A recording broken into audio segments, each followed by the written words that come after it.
Hello po mga mahal kong listeners. Magandang araw po sa inyong lahat. Ako po si Miss Winnie at ito ang ating kwento. Bakit ka ba ganyan, Jewel? Lahat na lang ng meron ako inaagaw mo. Huwag kang asyumera, Avril. Wala akong inagaw sa'yo. Lahat ng meron ka, dapat lang na mapunta sa akin. Napakasama mo. Magnanakaw ka na nga, sinungaling, inggitera pa. Anong karapatan mong angkinin ng mga bagay na hindi naman sa'yo? Bakit? Masakit bang magantihan? Kasalanan mo yan dahil inuna mo ang kalandian mo at kinuha mo sa akin si Jake. Nababaliw ka na ba? Kahit kailan, hindi naging sayo si Jake dahil hanggang pangarap ka na lang. Ako ang unang nagkagusto sa kanya. Pero hindi ikaw ang niligawan, kundi ako. Huwag ka nang sumingit, boyfriend ko siya. Boyfriend? Niloloko mo ba ako? Ako ang magiging asawa niya. May pananagutan na siya sa akin. May nangyari na sa amin. Tama ka, may nangyari na nga sa inyo. Dahil nilasing mo siya at ginamit mo ang kahinaang niyang yon para makontrol mo siya. Walang yaka, papatayin kita. Bago pa man ako masugod ni Jewel, dumating si Mang Ricardo, Jake at siyang Loleng. Kaagad nila akong pinigilan. Niyakap ako ni Jake at nilayo kay Jewel. Mas lalo akong nakaramdam ng galit, kaya naman nagpumiglas ako, sinipa ang lalaking may hawak sa akin at tinulak palayo. Bitiwan mo ako, Jake! Hayop ka! Ako pa talagang aawatin mo? Tama na, Avril. Ayoko lang na magkasala ka. Magkasala? Kagaya ng ginawa mo? Niloko mo ko, Jake. Akala ko okay tayo. Tapos malalaman ko pumatol ka sa bata? Hindi na ako bata. Mag-18 na ako, no? Ah, talaga? 18 ka na? Ang dami kong kakilalang bata na 18 na, pero hindi kagaya mo. Ang sama ng ugali mo. Sa pagkakataong ito, hindi nila ako napigilan. Nang gigigil at galit na galit kong inatake si Jewel, sinipa, sinampal, hinila ang buhok, at halos ingudngud ko sa sahig. Hindi man lang nag-abala si Mang Ricardo na awatin ako. Nakayuko ang ulo niya, pumapatak ang luha. Alam kong nasasaktan siya sa ginawa ko sa anak niya. Pero napakalaki ng atraso ni Jewel para palagpasin ko lang. Binantaan ko na rin si Mang Ricardo na ipakukulong ko ang anak niya kapag nakiilam. Ano ba, Avril? Bitiwan mo ako! Nasasaktan ako! Tumahimik ka! Wala kang karapatang magreklamo! Avril, baka naman pwede na natin tong pag-usapan ulit. Kasi mabubugbog mo ng sobra ang anak ko. Wala na tayong dapat pang pag-uusapan, Mang Ricardo. Baka nakakalimutan nyo, naging mabuti ako sa inyo at sa anak nyo. Kahit na demonyita siya. Tama na, kuya. Huwag mo nang awatin si Avril. Tama naman ang ginawa niya. Kung tutuusin, kulang pa yan. Tama na, please. Huwag mo na akong saktan. Ayoko na. Habang tumatagal na hinihila-hila ko ang buhok ni Jewel, pakiramdam ko nagiging masama na ang tingin ko sa sarili ko. Hindi ko na yata kilala ang tunay na ako eh. Kaya naman nanggigigil na binitiwan ko siya at tumingin kay Tiyang Loleng. Lumabo ang mga mata ko at nanginginig ang mga labi. Ano, Tiyang? Kukonsintihin niyo pa rin ang maling ginawa ng pamangkin niyo? Ako pa rin bang mag-a-adjust para sa kanya? Avril, mahal. Huwag mo akong tawaging mahal. Hiwalay na tayo. Huwag naman. Pag-usapan natin to. Pwede ba, Jake? Huwag kang plastic. Nang gumawa ka ng kalokohan sa likuran ko, pinag-usapan ba natin ito? Ang baboy-baboy mo. Kaya tumigil ka na. Wala kang karapatang makialam sa akin.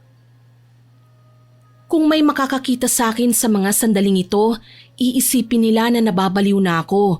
Nagalit ako sa sarili ko. Pero mas galit ako sa mga taong pinakitaan ko ng mga kabutihan pero gagantihan pa ako ng kasamaan. Para po lubos niyong maintindihan ang pinaghuhugutan kong galit, sisimulan po natin sa pinakaunang pagkakataon na nakilala ko ang mag-amang sina Mang Ricardo at Jewel. Mapagpalang araw po, Miss Winnie. Ako po si Avril. 39 years old sa ngayon. Ang kwentong ibabahagi ko sa inyo nangyari noong ako'y 22 anyos pa lamang, taong 2009.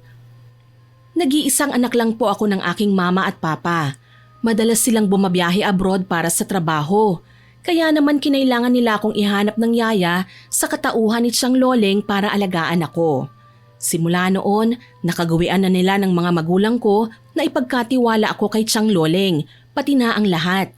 Nagpapadala sila ng allowance ko kada linggo para sa sweldo ni Tiyang Loleng at iba pang gastusin sa bahay. Avril, iha, bakit malungkot ka? Naku, huwag niyo na po akong pansinin, Tiyang. Alam niyo naman na madalas lang akong matulala. Naaalala ko lang po kasi sina mama at papa eh. Mabuti naman at hindi ka nagtatampo sa mga magulang mo. Hindi naman po, Tiyang. Para naman po sa akin ang mga ginagawa nila eh. Naiintindihan ko po sila. Ay, salamat naman at hindi ka kagaya ng ibang kabataan ngayon. Masyadong demanding sa mga magulang nila. Tiyang, okay na po ako na hindi nila nakakalimutan ng mahahalagang okasyon sa buhay ko. Sa panahon po ngayon, kailangan nating maging praktikal. Kung gugustuhin man nila na manatili dito sa Pilipinas, magagawa nila yon. Pero alam kong malaki ang kailangan nilang isakripisyo. Tsaka malapit na rin pong matapos ang masteral course ko. Kung sakali, pwede naman akong sumunod sa kanila.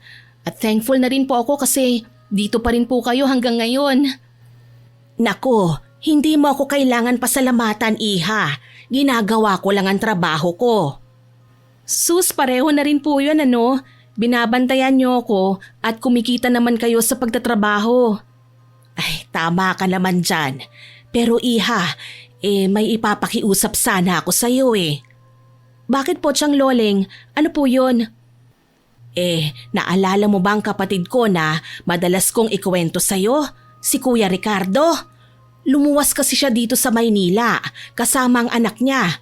Naghahanap siya ng trabaho eh. Naisip ko, kesa naman sa ibang lugar pa siya makarating, paano kaya kung dito na lang siya sa inyo mismo magtrabaho? Wala naman pong problema sa akin yon, Tiyang Loleng. Kung gustong magtrabaho ni Mang Ricardo, i-assign na lang po natin siya sa garden. Marunong naman po yata siyang magtanim ng mga bulaklak, hindi po ba? Ay nako, sige. Salamat iha ha. Tatawagan ko siya kagad para masabi ang magandang balita. O sige po, Tiyang. Makalipas ang ilang araw, dumating nga sa bahay namin si Mang Ricardo at ang anak niyang teenager na si Jewel. Magiliw ko silang tinanggap at binigyan ng trabaho. Taos puso po ako nagpapasalamat sa kabutihan niyo sa amin ng anak ko, Mama Abril. Kung hindi niyo kami tinulungan, hindi ko na po alam kung saan kami pupulutin. Okay lang po, Mang Ricardo. Wala naman po ang mga magulang ko dito at mas masaya po na may kasama. Tsaka hindi na kayo iba sa akin. Kapatid niyo naman po si Tiyang Loleng eh. Hayaan niyo po, Ma'am. Pagsisikapan ko pong gawin ng maayos ang trabaho ko. Hindi po ako magpapabaya. Oh, Jewel, bakit nandyan ka? Halika, ipapakilala kita sa amo ko na magiging amo mo na rin. Napalingon ako sa babaeng sa tingin ko ay nasa 17 anyos. Maganda pero maangas. Morena, matangos ang ilong at laging magkasalubong ang kilay. Ngumiti ako sa kanya. Hi, Jewel. Hello. Masaya ako na makilala ka. Okay. Tumangulang si Jewel at hindi nagkomento sa sinabi ko. Siguro nabastusan si Tiyang Loleng sa sinabi niya, Miss Winnie. Dahil bigla niyang hinawakan ng kamay ng dalagita. Teka lang, Jewel. Bakit ganyan ka sumagot sa amo natin? Baka nakakalimutan mo. Pinatira ka niya dito sa bahay niya. Normal lang naman po yun eh. Dahil amo naman siya ni tatay. Tsaka wala naman masama sa ginawa ko ah. Aba, at talagang... hayaan niyo na po, Tiyang Loleng. Baka naman po napagod si Jewel sa biyahe. Medyo malayo po ang pinanggalingan nila eh. Siguro po ihatid niyo na lang po siya sa magiging kwarto niya. Hindi naman po siguro kami sa maid's quarter matutulog ano? Hindi naman ako kasambahay kagaya ni Tiyang eh. Jewel! Hindi naman, Jewel. Sa isang guest room natutulog si Tiyang Loleng. Ayoko kasi na mag-isa sa second floor eh. Gusto ko kapag kailangan ko siya, naririnig niya ako kapag tinawag ko siya. Saglit na napatingin si Jewel sa hagdanan patungo sa itaas, tsaka muling binalikan tingin sa akin. Hindi ko maiwasang makaramdam ng kung ano habang nakatingin din kay Jewel, Miss Winnie. Kakaibang ugali niya. Walang galang, parang laging naghahanap ng away. Hindi ko alam kung nagre-rebelde lang ba siya dahil sa edad niya o kung may pinagdadaanan ba siya. Pero mas lalong hindi nakaligtas sa akin ang paraan ng pagtingin niya sa paligid. Parang hindi lang basta pagkamangha ang makikita ko sa mga mata niya, kundi may kung anong feelings na pilit niyang tinatago. Chang, sa kwarto mo na lang po ako mahihiga ah. Jewel, may kwarto naman sa ibaba.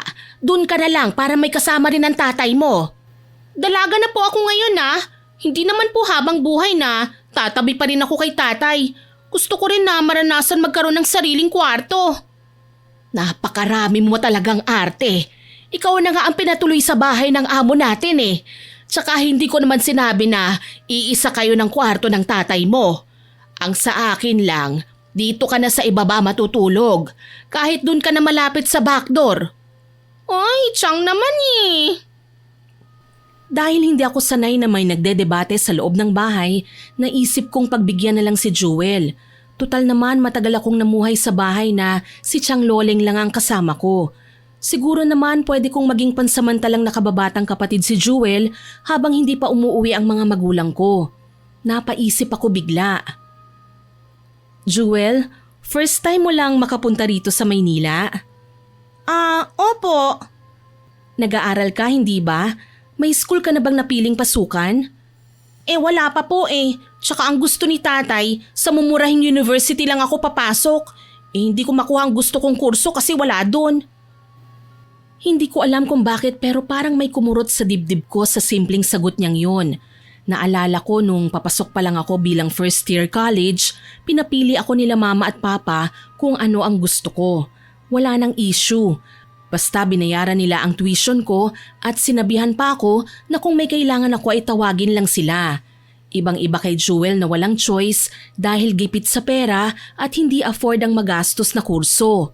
Dahil dito nakapagdesisyon ako. Kung gusto mo, pwede kitang ipasok sa university kung saan ako nag-aaral. Malapit lang dito at maayos ang sistema doon. Talaga po? Sigurado po kayo? Matagal ko nang gustong makapasok sa mamahaling eskwelahan eh. Oo naman, kilala ko ang dean sa university. Pwede kitang ipakilala sa kanya bilang scholar. Sana pasok sa limit ang grades mo. Hindi naman po siguro nakakahiya. Tsaka okay po yun. Medyo aangat naman ako kahit papano. Kaso tungkol sa pagiging scholar, hindi ko yata kaya yun eh. Normal na estudyante lang naman ako. Baka hindi rin ako makapasa sa entrance exam. Ganun ba? Sige, hayaan mo may mga tatawagan lang ako para maasikaso ang enrollment mo nang hindi mo na kailangan maging scholar. Talaga? Naku, salamat ate. Iba na talaga ang mayaman no? Kayang gawin ang lahat sa isang pitik lang ng kamay. Komento ni Jewel. Nanatili lang ako nakatingin sa kanya at bigla namang nagbago ang reaksyon ng pagtingin niya sa akin. Tila sinusukat kung seryoso ba ako sa mga sinabi ko. Maya-maya pa, narinig ko ang mahinang pag-ubo mula sa aking likuran. Napalingon ako at nakita ko si Mang Ricardo na tila alanganin ng itsura. Naku Ma'am Abril, wag na po. Nakakaya naman po sa inyo. Malaki na po yung naitulong nyo sa amin. Ayos lang po yun, Mang Ricardo. Wala naman pong problema sa akin. Tulong ko na rin po kay Jewel yun. Lalo na at para naman po to sa future niya. Tsaka huwag niyo na po akong tawaging ma'am. Si Chang Loleng po iha lang ang tawag sa akin. Hindi pa rin agad nakapagsalita si Mang Ricardo. Kita ko ang pag-aalangan sa mukha niya pero bakas din ng tuwa. Maraming salamat, Iha. Hindi ko makakalimutan ang kabutihan mo. Hindi ko maiwasang mapatingin kay Jewel. Tahimik lang siya pero hindi ko mabasa kung ano ang nasa isip niya. Bigla namang sumabat si Chang Loleng. Ikaw Iha ha? Jewel, pasalamat ka at mabait ang amo ko. Huwag mong aabusuhin ang tiwalang binigay niya sa'yo. Mag-aral ka ng mabuti. Ayoko nang maulit pang nangyari sa'yo sa probinsya. Opo, Chang. Pero sa kabila ng mahinahon niyang sagot, hindi ko pa rin maalis sa sarili ang kakaibang kaba na unti-unting nabubuo habang tinitignan siya. Parang may tinatago si Jewel, Miss Winnie, at hindi ko alam kung handa ba akong malaman ang sikreto na yon. Mabilis na lumipas ang 1 linggo at naging maayos naman ang lahat. Napa-enroll ko na si Jewel sa university kung saan ako nag-aaral. Lunes ng umaga nang sabay kaming umalis ng bahay. Tahimik lang si Jewel nung una pero napansin ko ang kakaibang kinang sa mga mata niya habang papalapit kami sa university.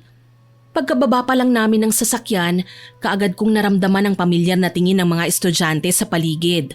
May ilan na kumakaway, may ilan na bumabati. Ngumiti lang ako at tumango bilang sagot sa mga pagbati nila. Sigurado ako, maninibago ka sa pagpasok mo rito. Okay lang po yun, ate. Masasanay din naman po siguro ako kalaunan. Tama ka, sa unang araw lang nakakailang. Maliit na bagay lang naman to. Napatingin ako kay Jewel at doon ko napansin na tila ini-enjoy niya ang bawat sandali. Mula sa pagsakay ng kotse hanggang sa pagtingin sa mga tao sa amin, parang may kung anong tuwa sa kanyang mga mata. Bigla akong naawa sa kanya. Siguro sa pinanggalingang eskwelahan niya, hindi siya pinapansin. Gumaganti kasi siya ng kaway sa bawat taong bumabati sa kanya. Ayos ah! Sikat ka pala rito sa school? Sana ako rin maging sikat kagaya mo. Hindi naman importante ang pagiging sikat, Jewel. Mas mahalaga pa rin kung paano ka makikitungo sa ibang tao at kung paano mo haharapin ang pag-aaral mo. Ganun po ba? Pero mas maganda pa rin siguro kung parehong meron, hindi ba? Hindi ako kagad nakasagot. Habang naglalakad kami papasok ng building, muli kong napansin ang paraan ng pagtingin niya sa paligid, lalo na sa mga estudyanteng bumabati sa akin. At sa unang pagkakataon, mas malinaw nang naramdaman ko yun. May taglay na inggit sa katauhan ni Jewel. Nang makarating kami sa loob ng university, dahan-dahan ko siyang ginagabayan sa bawat bahagi ng campus. O doon sa kaliwa, nandun ang building ng business administration. Tapos sa kabilang side naman, nandun ang faculty. Yung malapad naman, engineering building yan. Tapos nasa 2nd floor ang tourism. At doon naman sa unahan, ayun, naroon ang cafeteria. Kadalasan doon tumatambay ang mga estudyante kapag vacant sked nila. Ang laki pala talaga ng school na to, no? Halos lahat ng course ino-offer nila dito. Tsaka medyo matanda na rin ang university na to. Ang totoo nga niyan dito pa nag-aral at nagtapos ang mga magulang ko. Wow! Sosyalin din pala ang mama at papa mo, ate. Hindi naman sa ganon, pero kapag gusto mong makapasok kagad sa trabaho o maging sikat sa papasukin mong karir, in demand sa kanila ang mga prestigious na universities. Okay din naman pala rito. Magsasalita pa sana ako nang biglang may tumawag sa akin mula sa likuran. Sabay kaming napalingon ni Jewel. Isang matangkad na lalaki ang papalapit sa amin, may ngiti sa labi habang dire-diretsyong naglalakad papalapit. Hindi ko maiwasang mapangiti. Abril! Oh, Jake! Huminto siya sa harap namin at saglit akong tinitigan bago napunta ang tingin niya kay Jewel. Good morning! May kasama ka pala. Ah, oo. Si Jewel, anak ni Mang Ricardo, yung hardinero namin. Ah, bagong empleyado pala. Jewel, siya nga pala si Jake. Hi, Jewel. Hello po, Kuya Jake.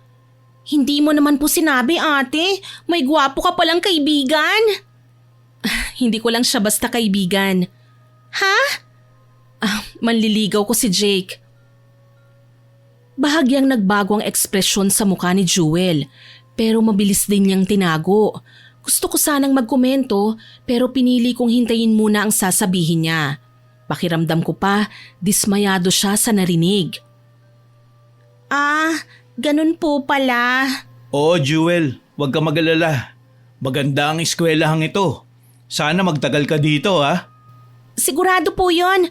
Marami kasing pogi rito kagaya niyo eh. Hindi naman. Kahit hindi pa ako sinasagot ng ate Abril mo, faithful ako sa kanya. Diyan tayo dihado. Hindi pa natin alam kung totoo yan. Alam mo po kasi Kuya Jake, ang lalaki, kahit pa santa ang asawa niya, ipinagpapalit pa rin sa iba pagdaan ng panahon. Iba ako, Jewel. Tignan natin. Napatikhim ako dahil biglang hindi ko nagustuhan ang takbo ng usapan nila. Para bang nagkakaintindihan sila sa isang bagay. Napansin ko kung paano napatingin si Jewel kay Jake, tsaka lilipat sa akin parang may kung anong kinukumpara. May problema ba, Jewel? Ay, wala naman po ate. Oo nga pala, ilang taon ang tanda sa'yo ni Jake, kaya dapat igalang mo rin siya ha? Ay, sure ate, okay na okay po. Basta, kahit magkukuya ako sa kanya, libre lang magpa-cute ha? Ikaw talaga, Jewel. Hindi ko alam na mapagbiro ka pala. Nasanay lang po ako kasi ganito rin naman si nanay eh. Napatingin ako kay Jewel habang nagsasalita si Jake. Hindi ko alam kung namamalikmata lang ako pero parang mas matagal ang tingin niya sa lalaki kesa sa normal na pakikinig lang. Hindi na lang ako nagsalita. Baka normal lang naman sa isang dalagita ang makaramdam ng ganito. Lalo na at bago ang environment, bago ang mga tao, kaya naman nagpatuloy ang usapan namin hanggang sa unti-unti na ring nagpaalam si Jake. Sige, Abril. Magkita na lang tayo sa Sabado ha. Susunduin kita ng hapon. Bakit? Manlilibre ka ba ha? Maliban pa dun, may gusto sana akong ikumusta sa'yo eh. Oo na, naiintindihan na kita. Hindi mo na kailangan sabihin dito. Sige, walang problema. Bahagya akong napahinga. Ramdam ang bigat at excitement ng sandaling yun. Matagal ko nang gustong sagutin si Jake, Miss Winnie. At ngayong pareho na kaming magtatapos, hindi naman siguro masama na lagyan na namin ng label ang tungkol sa aming dalawa. Ngumiti sa akin ang lalaki, tsaka nilipat ang tingin kay Jewel. Nice meeting you, Jewel. Sige po. Pagkaalis ni Jake, hindi kagad ako nakapagsalita. Nauna akong umupo sa isang bench at sumunod naman si Jewel. Ate, narinig ko ang plano niyo ni Jake. Sama po ako ha? Ha? Sabi ko, sasama po ako sa inyo. Jewel, hindi pwede. Date namin ni Jake yun eh. Ayoko naman na magmukha kang kawawa. Hindi naman po ako sasama para manggulo eh. Ang gusto ko lang naman po, makapasyal ako sa iba't ibang lugar. Bago pa lang naman ako dito, hindi ba?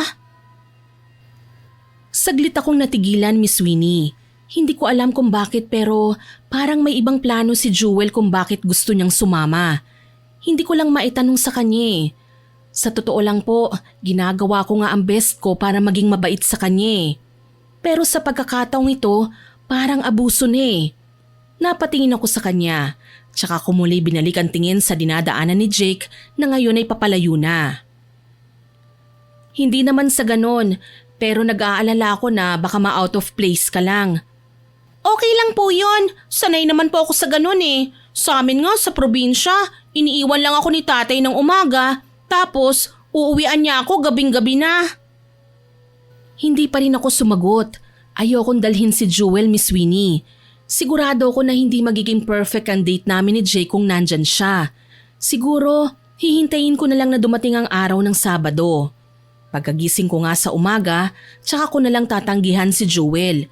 Hindi ko talaga gusto ang presensya niya na makasama sa importanteng lakad namin ni Jake. Maya-maya naglakad na kami ulit sa paligid ng campus. Tahimik lang si Jewel sa tabi ko pero paminsan-minsan napapansin kong tumitingin siya sa mga couple na naglalakad sa paligid. Ate Avril? Oh, bakit Jewel? Yung si Kuya Jake po, matagal na po ba siyang nanliligaw sa inyo? Oo, matagal na rin. Ganun po ba? Sayang. Ha? May sinasabi ka? Wala po ate. Kayo talaga. Ang mabuti pa, pumunta na lang po muna tayo sa cafeteria. Sambit niya kaya wala akong nagawa kundi ang sumang-ayon sa kanya. Pinili naming magmerienda hanggang sa tuluyan ng matapos ang oras ng klase. Lumipas ang ilang araw na normal naman ang takbo ng lahat. Papasok kami sa school at uuwi pagdating ng hapon. Minsan naman bago ako pumasok, padadalhan ako ni Tiyang Loleng ng pagkain na sinishare ko naman sa mga kaibigan ko. Kapag nasa klase ko, madalang kaming magkasama ni Jewel. Busy kasi ko lalo na at kasali ko sa isang organization ng school namin. Magiging mahaba ang araw namin, pero sabay kaming umuwi ni Jewel. Sasalubong sa akin si Tiyang Loleng na parang nanay ko at babati naman ako sa kanya. Kumusta ang araw mo, Iha? Okay naman po, Tiyang. Marami ang natutuwa sa mga pinamigay kong food sa school. Ang sarap niyo raw pong magluto eh. Mabuti naman kung ganon. Marami nga pong gustong kumontrata sa inyo para magpaluto, Tiyang Loleng eh. Talaga, Iha? Ay, naku, mukhang maganda nga yan. Sige, mabuti pa nga. Ngumiti ako kay Tiyang Loleng at saglit na nabaling ang tingin kay Jewel. Hindi man lang niya binati ang tiya niya. Parang wala siyang nakita na dumiretso lang sa kwarto niya. Huminga ako ng malalim. Sa totoo lang, gusto kong ilista ang lahat ng masasamang ugali na meron ng anak ni Mang Ricardo. Kung hindi lang ba ako magmumukhang pakialamera eh. Pero may ginagawa kasi siya na hindi ko pwedeng baliwalain. Hindi naman ako perfect na anak pero hindi ko kayang gawin ang ginagawa niya. Siguro ayoko lang sabihin pero habang nasasanay ako sa presensya ni Jewel, napapansin kong may pagkasuwail din siya sa magulang. Narinig ko yon nang minsang nagpahangin ako sa terrace isang gabi at natanaw ko ang mag-ama sa garden. Tay, dapat po mag-advance kayo kay Ate Avril. Alam niyo, ang sosyal sa school namin, lahat nakakotse.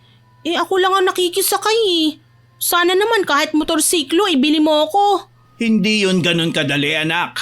Mahal ang motorsiklo. Hindi natin kayang bilhin yun. Isa pa, matagal ko nang gustong magkaroon man lang tayo ng sariling bahay. At yun ang pinaglalaanan ko sa sweldo ko. Ganyan kayo, tay. Tinitipid niyo ako. Palibhasa, palagi niyong sinasabi na baka pagdating ng araw, iiwan ko rin kayo kagaya ng ginawa ni nanay sa inyo. Hindi yan totoo, Jewel. Alam mong kahit galit ako sa nanay mo, hindi kita dinadamay doon. Hindi nga ba, tay? Alam ko po mali ang ginawang pag-iwan ni nanay sa inyo. Pero kung hinayaan niyo lang po sana akong sumama sa kanya, baka hindi po ako naghihirap ngayon. Lumagapak ang pisngi ni Jewel pagkatapos siyang sampalin ni Mang Ricardo. Maske ko na nakita yun, napatakip sa bibig ko. Hindi ko inaasahan na maglalabas ng bugso ng emosyon si Mang Ricardo. Nanginginig pa siya nang dinuro niya ang kanyang anak. Nagdalawang isip ako kung lalapitan ko ba sila o hahayaan ko na lang. Alam ko po na usapang pamilya nila yon. Pero nakaramdam ako ng inis kay Jewel. Parang below the belt na siya kung makasagot sa tatay niya. Hindi ko man gusto ang term pero pakiramdam ko kasi parang ang taas ng pride ni Jewel, Miss Winnie. Base sa obserbasyon ko, mas nagmamalaki pa siya kesa sa tatay niya. Wala kang utang na loob. Pagkatapos ng ginawa ko sa'yo, ganyan pa ang isasagot mo? Totoo naman eh. Ikaw ang may gustong maghirap tayo, tay.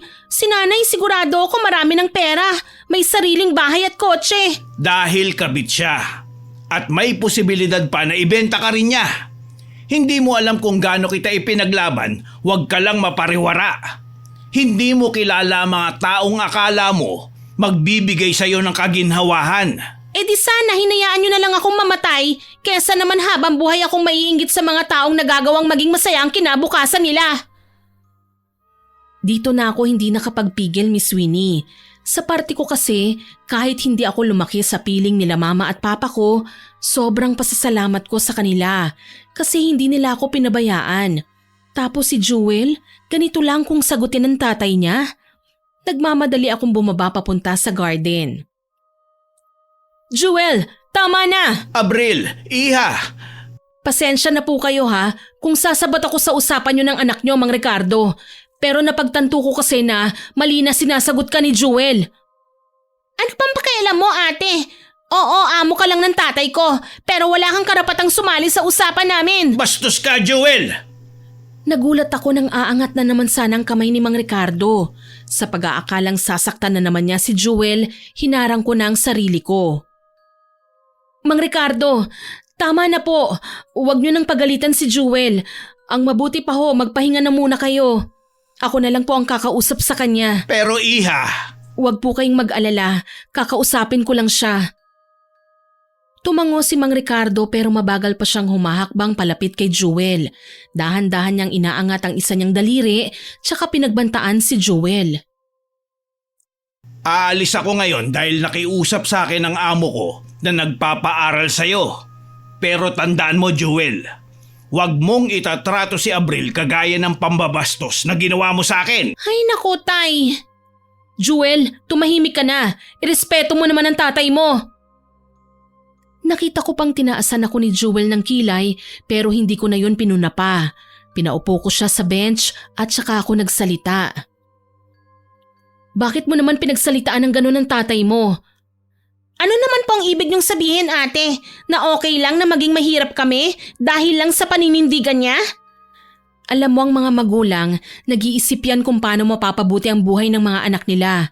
Siguro sa tingin ng tatay mo, mas makakabuti kung magsisikap na lang kayo nang hindi kasama ang nanay mo. Kasi tama naman siya eh, pwede kang mapahamak, lalo na at mali naman ang ginawa ng nanay mo. Mali ang paraan niya ng pagyaman. Pasensya na ha, narinig ko kasi kayo kanina, kaya nalaman ko na sumama sa ibang lalaki ang nanay mo. Kasalanan po ni tatay. Hindi kami iiwan ni nanay kung nagsikap lang siya. Kung alam niyo lang kung gaano kalasenggo ang tatay ko dati. Para sa nakikita ko ngayon, parang gusto niyang bumawi sa'yo, Jewel. Bigyan mo siya ng chance. Alam mo, mas mabuti sa pamilya ang nagkakaroon ng ikalawang pagkakataon kaysa tuluyan itong sirain na hindi man lang hinahanapan ng paraan para maayos. Masasabi mo lang yan kasi hindi ka naman naghirap kagaya namin. Siguro nga hindi ako naghirap, pero nakikita ko sa mga mata ng tatay mo ang pagsusumikap niya para maitaguyod ka. Hindi ko man naranasan ang mga paghihirap niyo ngayon, pero alam ko na mabait ang tatay mo. Siguro hindi lang sila nagkasundo ng nanay mo kaya nasira ang pamilya niyo, pero wag mong hahayaan na tuluyan na itong masira. Hindi sumagot si Jewel sa sinabi ko, Miss Winnie. Kaya naman hindi ko alam kung epektibo ba ang advice na binibigay ko sa kanya. Hindi ko naman kasi naranasan kung paano maghirap eh. Dahil ang mga magulang ko, wala man sila sa tabi ko, sinigurado nila na may magagamit ako. At sa bagay na yon, masasabi ko na hindi man ako perpekto, nagpapasalamat ako sa pamilya na meron ako. Kinabukasan maaga pa lang, natanaw ko na si Jewel na nagdidilig ng halaman. Simula nang dumating siya dito sa bahay, ito pa lang ang unang pagkakataon na nakita ko siyang tumulong sa trabaho ng tatay niya. Nakangiti ko siyang nilapitan. Hi! Ay, Ate Avril! Ikaw po pala! Mukhang masaya ka ngayon ah. Excited lang po ako, ate. Oh, bakit naman? Ngayong araw kasi pupunta si tatay sa tindahan para makuha ang gusto kong motor. Ah, talaga? Opo ate, matagal ko na kasing hinihingi kay tatay yun eh. Tsaka hindi na mauubos ang pang down payment niya. Nanlambot ako sa sinabi ni Jewel, Miss Winnie. Buong akala ko, tinanim niya sa utak niya ang naging pangaral ko sa kanya. Pero mukhang nagkamali ako. Gusto ko sana siyang pagsabihan eh. Kaso naisip ko, baka masamain naman ni Jewel. Nanlambot ako sa sinabi ni Jewel, Miss Winnie. Buong akala ko, tinanim niya sa utak ang naging pangaral ko sa kanya. Pero mukhang nagkamali ako. Gusto ko sana siyang pagsabihan. Kaso naisip ko, baka masamain na naman ni Jewel. Isa pa si Mang Ricardo na mismo ang nagbigay ng solusyon sa away nilang mag-ama. Dumating ang Sabado ng mas mabilis kesa sa inaasahan ko. Maghapon akong hindi mapakali habang naghahanda para sa paglabas namin ni Jake. Kaso gusto kong manlumo nang makita ko si Jewel. Nakabihis din siya at nakaabang sa akin sa sala. Nagsimulang bumangon ng inis sa dibdib ko habang dahan-dahan akong naglalakad papalapit sa kanya. Jewel, sinabi ko naman sa'yo, date ang pupuntahan ko, hindi ako gagala. Sana naman ibigay mo na lang sa akin ang araw na to. Ate, hindi na po ako magkakaroon ng ibang chance eh. Alam kong mamahaling restaurant ang pupuntahan niyo ni Kuya Jake, kaya sana hayaan mo na lang ako. Hindi ako magiging pasaway, promise. Pero Jewel, ate, wag ka na lang pong magreklamo, please. Sayang naman ang effort ko sa pagpapaganda oh. Tsaka hindi mo po ba narinig? May bumubusina na sa labas. Sigurado ako si Jake na yun. Excited pa siyang tumayo at nagmamadaling sumilip sa bintana. Hindi niya kilala kung kaninong kotse ang nasa labas, kaya napalapit na rin ako doon at nakisilip. Kumpirmado, kay Jake nga ang kotse. Aktong lalabas na sana si Jewel sa pinto nang pigilan ko siya. Nagtataka na talaga ako sa'yo, Jewel, ha? Nung pinakilala ko sa'yo si Jake, kakaibang titig mo sa kanya. Tapos kating-katik kang sumama sa amin. Magtapat ka nga sa akin, may gusto ka ba sa kanya? Ate, sino naman hindi magkakakrush kay Kuya Jake? Gwapo siya, maganda ang katawan, matangkad, at mukhang mabango. Teka lang ha, sa pagkakaalam ko 17 ka pa lang at alam mong manliligaw ko si Jake. Hindi kita pinagbabantaan pero gusto ko na siyang sagutin pagkatapos ng dinner namin. Oo, mabait ako sa'yo sa ibang bagay, pero wag mo namang sirain ang gabi namin kung gusto mo talagang sumama. Ate, hindi mo kailangan magselos. Crush ko lang naman si Kuya. Hindi ko sinabing aagawin ko siya sa'yo. Pero since naitanong mo na, okay lang naman sa akin. Kaya kapag ayaw mo na sa kanya, magbabaka sakali lang ako na masalo siya. Nanlaki ang mga mata ko sa narinig mula sa kanya. Hindi ko akalain na may taglay na kalandian si Jewel sa murang edad niya. Miss Winnie, sa pagkakataong ito, nararamdaman ko na may mali talaga sa kanya. Pero dahil sunod-sunod na ang ginawang busina ni Jake, napilitan akong lumabas. At kahit hindi ko pa sinasabi kay Jewel na talagang sasama siya, may kakapalan talaga ang mukha niya na naunang sumakay sa kotse. Pinili ko na lang pakalmahin ang sarili ko. Kahit nagsisimula ng uminit ang ulo ko, ayokong maging ibang tao. Kaya pipilitin ko na lang na maging kaswal. At umaasa ako na wala siyang gagawin kahit ano na ikasisira talaga ng gabi ko. Nagtataka naman na nagpalipat-lipat ng tingin si Jake sa aming dalawa ni Jewel. Kagaya ko, kita sa mukha niya ang discomfort nang makita niyang parang komportable naman si Jewel sa backseat. Anong ibig sabihin nito, Jewel? Bakit ka pumasok sa loob ng kotse ko? Sasama po ako sa inyo, ate. Ha? Hindi pwede. May lakad kami at ayoko may ibang taong manggugulo sa amin. Jewel, kahit ngayon lang please. Tama naman ang Kuya Jake mo eh. Hindi ako papayag. Sasama ako sa ayaw at sa gusto mo. Humakbang siya palapit, hindi inalis ang tingin kay Jake. Nakaramdam ulit ako ng kaba nang makitang ilang beses na nakakunot ang noo ni Jake habang nakatitig kay Jewel. Kinailangan ko pang lumapit sa kanilang dalawa para maputo lang sa tingin ko sasabihin ni Jake kay Jewel. Sabi ko po sasama ako para hindi ako maiwan dito mag-isa. Date namin to ni Abril Saka bawal ang bata sa pupuntahan namin. Hindi naman po ako makikialam sa inyo Manonod lang po ako. Tsaka dalaga na po ako, hindi bata. Napatingin ako sa kanya at doon ko naman naramdaman ulit yung pamilyar na bigat sa dibdib ko. Parang hindi na ito tungkol sa pamamasyal lang Parang may iba siyang dahilan. Tumingin naman sa akin si Jake. Kumurap-kurap ako para bang sinasabi ko sa kanya na pagbigyan na lang namin. Huminga ng malalim si Jake at mabagal na tumango. Sige na nga, Abril. Pero sinasabi ko sa'yo hindi talaga ito magandang idea. Huwag kang mag-alala, sagot ko si Jewel. Tahimik kaming sumakay papunta sa restaurant. Si Jake ang nagmamaneho, ako sa front seat habang si Jewel nasa likod. Paminsan-minsan sinasagot ko si Jake kapag kinakausap niya ako pero napapansin ko rin si Jewel na nakatingin lang sa labas ng bintana. Pagdating namin sa restaurant, agad kaming inasikaso ng staff at dinala sa reserve table ni Jake.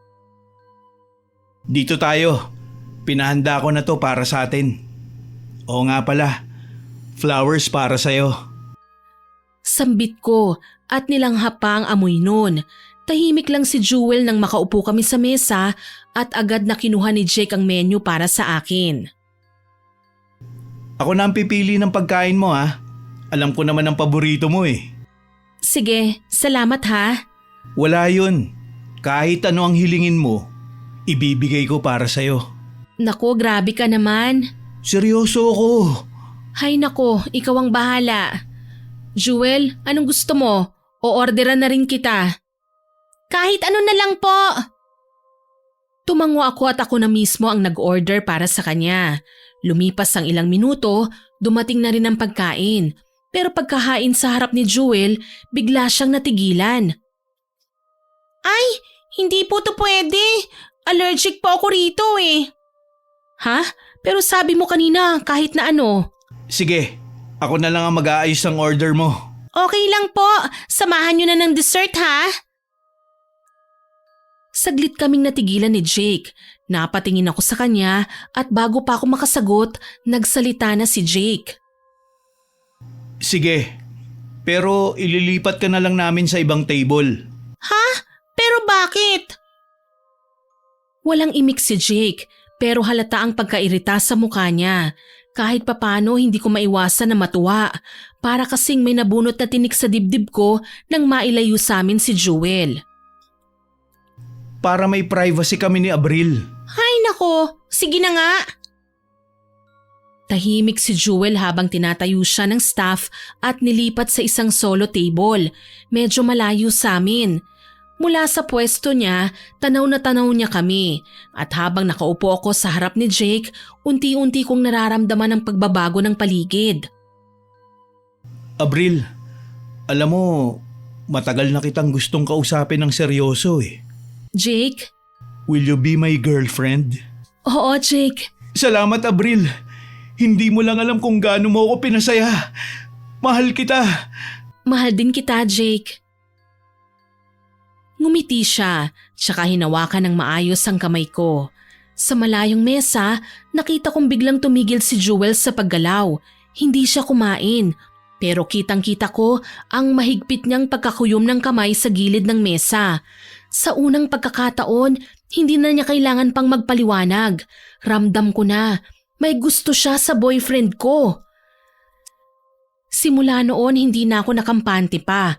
Ayoko nang magpakatanga, lalong ayokong manahimik na lang basta. Importante na may alam ako kung sino ang mga taong mapagkakatiwalaan ko at hindi. Lumipas ulit ang ilang araw. Kagaya nga ng nakagawian, kinausap ko si Chang Loleng. Napapansin ko, madalas kang may malalim na iniisip. May problema ka ba, iha? Wala naman po, Chang Loleng. Okay lang naman po ako. Iha, hindi mo kailangan magsikreto sa akin dahil kilala ko ng ugali mo simula pa nung bata ka pa. Kasi po… O sige na, sabihin mo, may problema ba ang alaga ko? Saglit akong napatitig sa mukha ni Chang Loleng. Gusto ko sanang alamin kung ano ang magiging reaksyon niya kapag sinabi ko sa kanya na kakaibang nararamdaman ko sa pamangkin niya. Ibubuka ko na sana ang bibig ko, Miss Winnie, kaso naisip ko, yaya ko lang si Chang Loleng. Si Jewel naman ang totoong pamangkin niya. Imposible na pakinggan niya ako, lalo na kung may sasabihin ako na against sa pamangkin niya.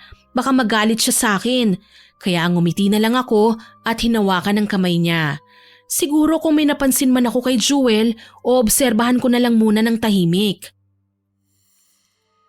Huwag na po kayong mag-alala.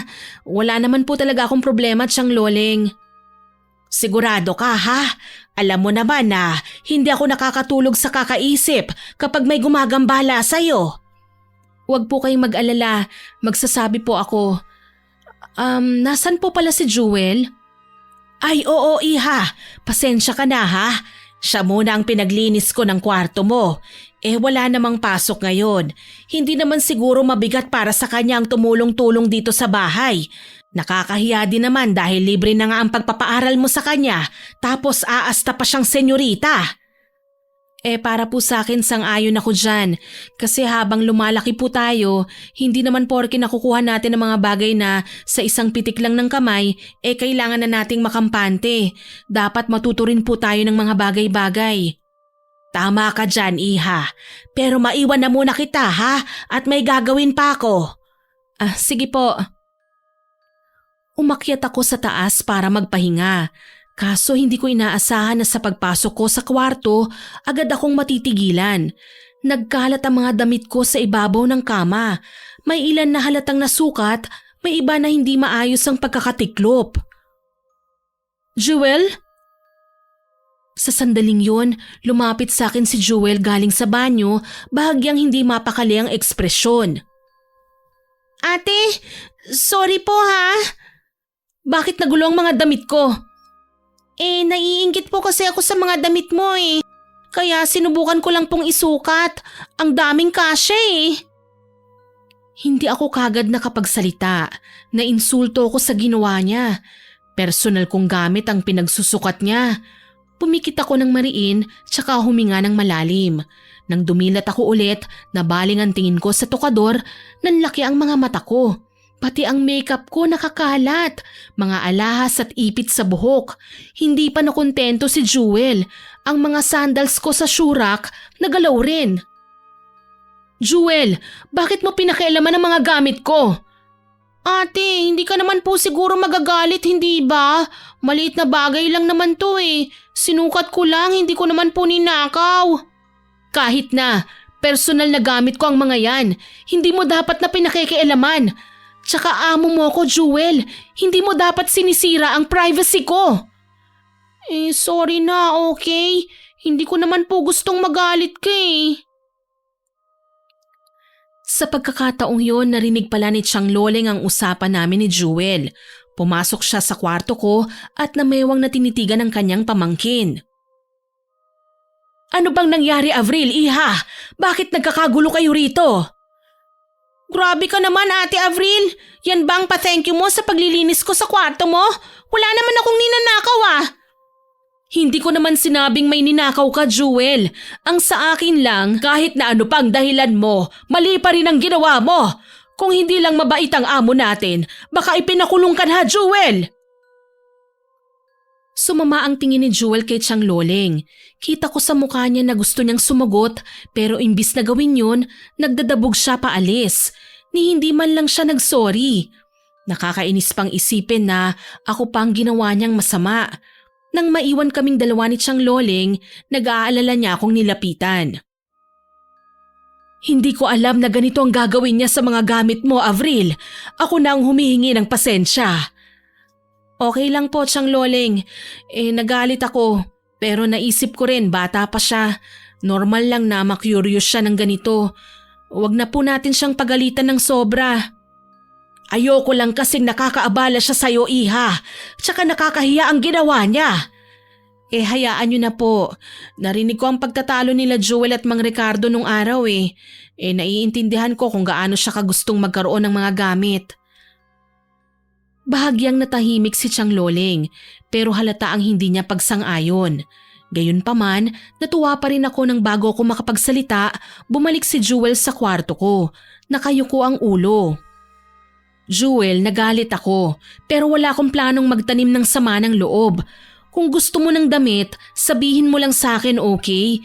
Hindi mo kailangan pakialaman ng mga gamit ko. Alam mo kasi, personal para sa akin ang mga makeup at damit ko. Ayokong may ibang gumagamit, kaya sana wag mo nang uulitin. Opo, sorry po ulit. O sige, aayusin ko na lang to. Kinagabihan, hindi ko na pinalaki ang issue. Sa halip, nagdesisyon akong bilhan na lang si Jewel ng sarili niyang mga damit. Hindi ko na nabanggit pa sa tatay niya ang ginawa niya kanina. Kinabukasan, sinama ko sa mall si Jewel. Sa department store kami nagtungo para makahanap ng maganda at dekalidad na mga gamit. Hindi maalis ang tuwa sa mukha ng dalaga habang pinagpapalipat-lipat ang tingin sa mga nakasabit na damit. Ate, ang ganda nito oh. Bagay na bagay sa akin, hindi po ba? Oo, maganda nga. Sige, isukat mo. Ay, hindi lang ito ate ha. Pati rin ito oh. Ay, tsaka ito. Malapit na rin kasi ang dibu ko eh. Gusto ko sana bongga. Ganun ba? Di sige, tignan natin. Napabuntong hininga ko habang sunod-sunod na dinadala ni Jewel ang mga damit papunta sa counter. Hindi ko na mabilang kung ilan ang mga napili niya. Sa bawat bitbit niya, parang may kasamang dahilan. Kesyo bagay sa dibu, kesyo minsan lang naman, kesyo gusto lang niyang maranasan. Parang kinukonsensya niya ako na hindi ko maintindihan. Maya-maya pa, kahit nakapila na kami sa counter, may pahabol pa siyang dress. Ate, minsan lang naman ako magdidibu eh. Kahit ito na lang, please. Ay, oo na. Sige, isama mo na. Thank you, ate. Ang bait mo talaga. Habang nakangiti si Jewel, ako naman napatingin sa hawak kong resibo. Unti-unting bumigat ang pakiramdam ko nang makita ko ang kabuuang halaga. Parang may kumurot sa dibdib ko. Hindi ko inaasahan na aabot ng ganito kalaki ang mga magagastos ko. Ni sa sarili ko nga, hindi ko nagawang gumastos ng ganito eh. Napasobra bang kabaitang pinakita ko sa kanya? Ate, okay ka lang ba? Oo, okay lang. Medyo naparami lang yata ang pinamili natin. Pasensya na ate ha, hindi ko kasi napigilan eh. Excited lang talaga ako sa dibu ko. Tinignan ko si Jewel, Miss Winnie. Kita ko ang saya sa mga mata niya. Yung tipong inosente, walang iniisip kundi ang sandaling pinapangarap niya. Napalunok na lang ako at pilit nang umiti. Mabuti na lang may ipon ako kahit papano. Hindi ko magagawang pakialaman ng savings nila mama at papa para sa akin. Ayos lang yon, para naman sa'yo yan eh. I love you ate! Yumakap siya sa akin ng mahigpit, kaya tinapik ko ang balikat niya. Habang naglalakad kami palabas ng tindahan, hawak ang sandamakmak na shopping bags, ramdam ko ang bigat sa kalooban ko. Dahil sa tingin ko, nagkamali nga ako sa desisyon na alukin si Jewel na mag-shopping. Humirit pa ang dalagitan ng pagkain sa fast food restaurant bago kami umuwi. Thank you po ulit ate! Sa wakas naranasan ko na rin maging mayaman sa isang araw. Naku, siguro ganito ka rin mag-shopping para sa sarili mo, no? Hindi naman, matipid ako Jewel. Pero dahil hindi ko kayang makakita ng taong nalulungkot dahil sa hirap ng sitwasyon niya, hindi naman ako nasasayangan sa gastos. Maging masaya lang ang tinutulungan ko. Hayaan mo ate, mag-aaral ako ng mabuti para makabawi naman ako sa'yo. Aniya, hindi na ako nagkomento sa sinabi niya, Miss Winnie. Alam ko naman na kahit mangako pa siya, hindi niya mapapatunayan na totoo yon hanggat hindi niya ginagawa. Pagod ako nang dumating kami sa bahay. Hindi ko na tinulungan si Jewel na ibaba ang kanyang mga pinamili. Sinalubong ako ni Tiyang Loleng kaya naman napangiti ako sa kanya. Tamang-tama ang pagdating mo, nakapagluto na ako. Sabay na tayong maghapunan, Tiyang. O sige iha, maghahain na ako. Tiyang, saglit po! O Jewel, ikaw pala. Tiyang Loleng, tutulungan ko na po kayo. Ang dami kasi, tapos ang bibigat pa. Sus Mariosep, ano ba to? Bakit ang dami mong dala? Ay Tiyang, pinamili po ako ni Ate Avril para raw po sa akin ang lahat ng ito. Lahat? Parang napasobra naman yata ang gastos ng amo mo. Huwag mo naman samantalahin ang sahod ng tatay mo. Baka panay advance ka kay Avril. Hindi po, Tiyang. Binili lang po to sa akin ni Ate Avril. Libre. Tumingin sa akin si Tiyang Loleng. Nagtatanong ang mga mata niya. Kesa naman magsinungaling pa ako, pinili ko na lang din magpaliwanag. Birthday na kasi ni Jewel, Tiyang. Regalo ko na sa kanya yan. Oo nga po. Tsaka ate, binilhan mo na rin naman ako ng mga damit. Sana lubos-lubusin na natin ang pagpapasaya sa birthday ko. Jewel, mahiya ka naman. Tiyang naman, hindi ko naman po sinabi kay Ate Avril na ipapalibre ko ang lahat eh. Ano bang ibig mong sabihin? Sakto naman napapasok ng bahay si Mang Ricardo, dala ang bagong pitas niyang mga bulaklak. Nagtatakang napasunod ako ng tingin kay Jewel nang lumapit siya kay Mang Ricardo. Tay! Oh, bakit anak? Pwede po ba akong magdibo party? Kahit simpleng handaan lang na may sayawan tapos bigayan ng regalo para sa akin. Gusto ko po kasi yun maranasan eh. Anak, alam mo namang kapos tayo eh. Hindi kakayanin ng pera ko ang ganyang klaseng selebrasyon. Natahimik sandali si Jewel pero hindi ko maiwasang mapansin kung paano niya sinadyang lakasan ng boses para malinaw kong marinig ang usapan nila. Napalingon ako sa kanya at nakita ko ang lungkot sa mukha ni Jewel. Ganun po ba? Sayang naman. Minsan lang po ako magdedebo. Napabuntong hininga ko. Hindi ko alam kung tama pa ba ang ginagawa ko pero hindi ko rin matiis ang sitwasyon. Ako man napagdaanan ng ganong okasyon sa buhay ko. Tama si Jewel, minsan lang kami mag-18. Huwag kang mag-alala, Jewel. Ako nang bahala sa debut party mo. Talaga, ate? Oo, gusto mong mag-celebrate hindi ba? Sige na, ako nang sasagot. Iha, hindi na. Ayos lang po yun, Mang Ricardo. Hayaan nyo na po. Minsan lang naman eh. Pero Abril, sobra na ang binigay mo kay Jewel. Pinag-aral mo pa siya. Hindi naman kailangan ng magarbong party eh. Si tatay naman aangal pa. Minsan na nga lang makatikim ng libre. Kapag nagpatuloy ito, naku baka ma-high blood ako. Kuya, pagsabihan mo yung anak mo, baka nakakalimutan niyang hindi siya amo sa bahay na ito. Ate, thank you. Hindi ko po ito makakalimutan. Okay lang, basta manatili kang mabait at matulungin sa kapwa Kontento na ako ron.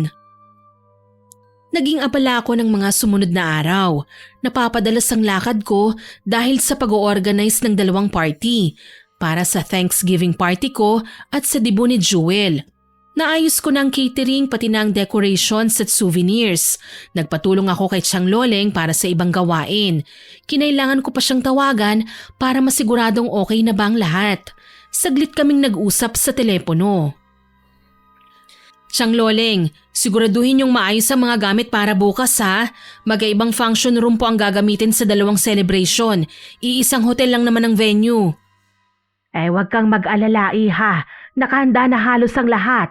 Ikaw lang ang inaalala ko. Mukhang pagod ka na. Kailangan po para matipid ko naman kahit papano ang gastos. Isang bagsakan na lang ulit. Debut ni Jewel at Thanksgiving ko. Basta umuwi ka na lang ng maaga Naayos ko na ang gown mo. Sige po, Chang. Wala pong problema. Kailangan ko nang ibaba ang telepono. Mag-iingat ka, iha. Pagka-uwi ko kinagabihan, kaagad kong napansin ang kakaibang katahimikan sa bahay. Pagpasok ko sa sala, naroon si Jake nakaupo at tila wala sa sarili. Jake, nandito ka pala. Akala ko ba hindi ka makakapag-dinner kasama ko? Pero bakit nandito ka sa bahay? Oo. Kakarating ko lang din. Pasensya na Nagbago kasi ang isip ko Kaso nakalimutan kong tawagan ka kanina. Akala ko nakauwi ka na. Napakunot ang noo ko. Parang ibang kilos niya. Hindi mapakali, parang may tinatagong kung ano. Ayos ka lang ba? Parang pagod ka Naku, wala to. May iniisip lang ako. Sigurado ka ba? Oo, Abril. Huwag mo na akong alalahanin. Sige, magpahinga ka na muna. Napansin ko kung paano siya nautal, kung paano niya iniwas ang tingin niya sa akin. Saglit akong natigilan, pero pinili ko na lang na wag palakihin ang issue. Baka may problema lang siya na hindi niya pa kayang sabihin. Mas lalo akong nagtaka kung bakit pati si Chang Loleng kakaiba kong kumilos. Naabutan ko siya sa kusina na naghuhugas ng pinggan at nagdadabog. Mga hayop! Mga taksil! Chang? Okay lang po ba kayo? Anong problema? Avril, nandyan ka pala. Pasensya na. Akala ko pa naman nag-iisa lang ako rito. Kararating ko lang po. Pero parang ang tahimik ng bahay. Nasaan po pala si Mang Ricardo at Jewel? Nasa kwarto niya si Jewel. Si Kuya Ricardo naman, nasa garden. Ganun po ba? Pakitawag na lang din po sila. Sabay-sabay na tayo maghapunan para isang ligpitan na lang. Tumango si Chang Loleng, Miss Winnie. Pero hindi talaga normal ang mga kilos niya. Sigurado ko may problema si Chang. Hindi ko lang alam kung bakit ayaw niyang sabihin sa akin. Sinubukan ko pa ngang magbiro. Chang, okay lang po ba talaga kayo? Kasi si Jake tulala rin kagaya niyo Si Jake? Hindi ko alam na nariyan pa pala siya. Opo, hinihintay niya ako, Chang. May problema po ba? May nangyari ba? Tumitig sa akin si Chang Loleng. Napakunot ang noo ko nang makita na namumugto pala ang mga mata niya parang galing sa pag-iyak. Kaya naman kinabahan na ako ng todo. Chang, may tinatago ka ba sa akin? Sabihin mo naman. Alam mo na ayoko na may sinisikreto ka. Hindi ko alam kung nasa lugar ba ako para sabihin ito. Pero ayoko nang magmukha kang tanga, Iha. Chang? Si Jake, ang boyfriend mo, at si Jewel. Bakit po? May ginawa ba sila? Direkta kong tanong. Biglang yumuko na naman si Chang Loleng at may inabot sa akin na cellphone. Isang video footage siyang pinakita niya sa akin, ebidensya ng kababuyan na ginagawa nila Jake at Jewel. Impit akong umiyak, nagmura at napapadyak. Kaya naman dumating si Mang Ricardo at natatarantang lumapit sa kapatid niya. Loleng, Kuya, huwag mong sabihing pagtatakpan mo na naman ang anak mo. Alam mo na masama ang ginawa niya. Ako mismo ang kumuha ng video na yan. pero alam mo na hindi niya yun sinasadya. Hindi sinasadya. Naririnig mo bang sinasabi mo? Walang pinagkaibang asawa mo sa anak mo. Ugali na nila ang mangangkin ng mga bagay o taong hindi sa kanila. Aksidente kong nabitawan ng baso. Nahulog ito sa sahig at dahil babasagin, kaagad na kumalat ang bubog sa paanan ko. Nanlaki ang mga mata ni Chang Loleng. Hindi niya siguro inaasahan na naroon pa ako, kaya naman hindi niya malaman kung paano ko hahawakan. Anong sinasabi niyo, Chang Loleng? Ugali ni Jewel ang mangangkin ng mga bagay o tao na hindi sa kanya? Abril, Iha, hindi ko alam kung paano namin ipapaliwanag sa'yo ang bagay na ito. Kuya, ang dami mo pang sinasabi. Alam naman natin na kasalanan ni Jewel ang lahat ng ito. Malala ang ginawa nila. Sa edad ni Jewel, nagkalakas loob siyang gumawa ng mga bagay na alam niyang pagsisisihan niya sa huli. Kaya ako nandito, Iha, para magpaliwanag sa'yo. At kung talagang hindi mo mapapatawad si Jewel sa ginawa niya, hayaan mo at aalis kami. Hindi naman sa kinukonsinti ko ang ginawa niya. Pero matagal nang nagdurusa si Jewel. Siguro, dahil sa pagiging mapusok at marupok niya, pinili niyang gumawa na lang na masama bilang parusa sa pagkakasira ng pamilya namin. Wala akong kinalaman sa pamilya niyo, pero bakit parang ako ang nagdurusa? Nasaan ba si Jewel, Mang Ricardo? Palabasin mo siya at kakausapin ko! Tumaas ang boses ko sa mga sandaling yun, kaya naman pati si Jake na tulala sa sala, napatakbo papunta sa kusina. Dito ko mas natitigan ang itsura ng boyfriend ko. Nasa mga mata niya ang guilt dahil sa ginawa niyang kataksilan. Hindi na ako nakapagpigil pa, Miss Winnie. Malakas kong sinampal si Jake. Hayop ka! Kasasagot ko pa lang sa'yo, tapos ganito lang ang gagawin mo sa akin? Walang iya ka! Magpapaliwanag ako, Abril. Huwag ka namang magalit sa akin ng ganito. Anong gusto mong gawin ko? Matuwa? Maging proud sa'yo? Ang galing mo rin eh. Hindi ko naman alam na gagawin niya yun eh. Hayaan mo kasi ako magpaliwanag para ipaalam sa'yo kung ano ang nangyayari. Pero Jake, iho. Tama na, Mang Ricardo. Sige, sabihin na natin na may kasalanan ako. Pero alam nyo na nangyari yun dahil sa kalandian ni Jewel. Dahan-dahang pumatak ang luha sa mga mata ko. Awang-awa sa akin si Chang Loleng. Si Mang Ricardo naman, hindi makatingin, panayang yuko at nakatitig lang sa sahig. Si Jake naman gustong-gusto kong aluin pero ayaw ko siyang bigyan ng pagkakataon na makalapit man lang sa akin. Ang tanga ko. Naging mabait ako sa anak niyo, Mang Ricardo. Tapos ito ang ginanti niya sa akin. Pinainom niya ako ng gamot na hindi ko alam kung saan niya nakuha. Akala ko pagdating ko dito sa bahay kanina, inaasikaso niya lang ako. Pero may balak pala siyang masama. Nung magpaalam ako sa kanya na papasok ako sa kwarto mo, sumunod siya. Doon ko naramdaman na umepekto ng nainom ko. Sinubukan kong umatras pero nahihilo na ako eh. Sinungaling! Oo, lalaki ako, Abril. Pero kaya kong tanggihan ng kahit na sinong babae sa harapan ko kung hindi rin lang ikaw yun. Hindi ko palalagpasin ang bagay na ito. Nanginginig, tinalikuran ko sila at nagmarcha ako papunta sa kwartong inuukupan ni Jewel. Hindi ko alam kung sumunod ba sa akin ang tatlo pero ng mga sandaling yon nanggigigil ako. Ubus na ang pasensya ko. Saktong malapit na ako sa pinto ng kwarto ni Jewel nang bumukas yun. Gulat na gulat si Jewel nang makita ko. Ate Avril? Walang iya ka, Jewel! Malandi ka! Aray! Ano bang ginawa ko? Ano bang kasalanan ko? Nagtatanong ka pa? Malandi ka!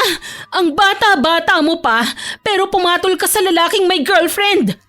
Grabe, ang damot mo naman I-share mo naman sa iba, ate. Mayaman ka nga, maganda ka pa, kahit yung boyfriend mo na lang ibigay mo sa akin. Wala talagang katapatang kakatihan mo. Malandi ka. Aray! Ano ba? Bakit mo ba ako sinasaktan? Kahit ano pa ang gawin mo, hindi mo na pwedeng isumbat sa akin na bata pa ako. 18 na ako bukas. Wala akong pakialam. Napakasama mo. Lumayas ka dito. Umalis ka sa pamamahay ko. Hindi ako aalis. Ang kapal naman ng mukha mo, palalayasin ako. Inuutos-utusan mo nga lang ang tatay ko Normal lang yon, Jewel. Dahil ang tatay mo hardinero ni Avril. Huwag kang mangarap ng gising. Akala mo ba porket dinadala ka niya kung saan-saan, amo ka na rin namin? Nababaliw ka na yata Sa gitna ng kaguluhan, umawat si Mang Ricardo at Jake. Pilit kaming pinaghihiwalay. Si Jewel, gusto rin akong kalmutin pero hindi ko siya binigyan ng pagkakataon. Galit na galit ako at gusto ko pang sumugod ulit pero niyakap ako ni Tiang Loleng at pinakalma. Si Mang Ricardo naman, sinampal ang anak niya. Hindi ko akalaing hahantong ka sa ganito, Jewel. Anong klase kang anak? Maayos naman sana ang pagpapalaki ko sa'yo. Pero bakit kailangan mo kong bastusin ng ganito? Tama lang yan sa'yo dahil hinayaan mong iwan tayo ni nanay. Ilang beses ko bang kailangang ipaalala sa'yo na hindi karapat dapat maging ina ang nanay mo? Iniwan niya tayo. Pero sige, kung talagang nagmamatigas ka, hanapin mo siya. Umalis ka dito dahil mananatili ako sa pagiging hardinero ni Avril. Talaga? Aalis ako rito. Magsama-sama kayo. Ang kapal ng mukha mo, Jewel! Ang landi-landi mo na nga! Wala ka pang hiya! Mabilisang nag-impake si Jewel. Hindi pa talaga siya nahiya nang ilagay niya sa maleta pati ang mga pinamili ko. Wala siyang iniwan. Umalis naman ako at piniling pumunta sa sala. Nagwala ako, Miss Winnie. Pinagbabasag ko ang lahat ng mga gamit na pwede kong basagin at sirain. Tahimik lang na nakayuko si Mang Ricardo at Tiang Loleng. Hinahayaan akong maglabas ng nararamdaman ko. Lumapit sa akin si Jake, nagmamakaawa, pero malakas ko siyang sinampal. Sinabi ko na sa'yo kung ano nangyari. Patawarin mo na ako. Maghiwalay na tayo habang hindi pa malalim ang nararamdaman natin sa isa't isa, Jake. Ayoko sa lalaking taksil at maraming muka. Huwag naman ganito. Aksidente lang ang nangyari. Walang aksidente sa pakikipagsiping, Jake. Alam mo ang mabuti pa, kayo na lang ang magsama. Total 18 na rin naman daw siya kaya pwede na kayo. Umalis ka na! Galit na sigaw ko. Umalis nga si Jewel at si Jake ng gabing yon, Miss Winnie. At bilang pagsuporta ni Mang Ricardo sa akin, hindi siya sumama sa anak niya. Tahimik kaming kumakain sa mesa. Halos ayaw sumubo ni Mang Ricardo, dala na rin siguro ng matinding kahihiyan pero tumingala ako at humarap sa kanya. Pasensya na po kayo kung sinaktan ko ang anak niyo, Mang Ricardo. Hindi ko na po kasi alam kung paano ko pahahabain ang pasensya ko sa kanya.